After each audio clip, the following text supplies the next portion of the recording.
এই ছেলেটাকে ছুরি দিয়ে আঘাত করেছে দর্শক মণ্ডলী। বরগুনা সদর হসপিটালে রয়েছে জরুরি বিভাগে।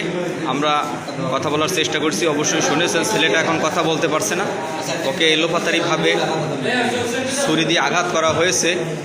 তো এই ছেলেটা ও কি করতো? ড্রাইভার ছিল, ছেলেটা ড্রাইভার ছিল। আর ওই যে লোকটা কি ছিল?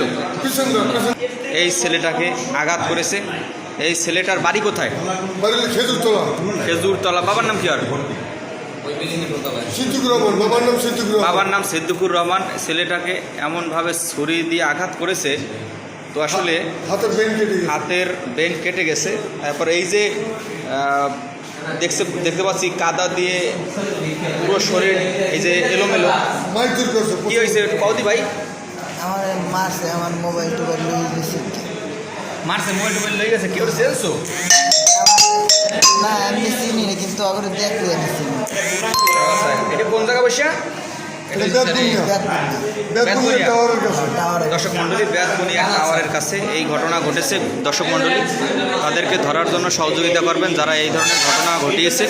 তাই লাইভটি দ্রুত শেয়ার করবেন।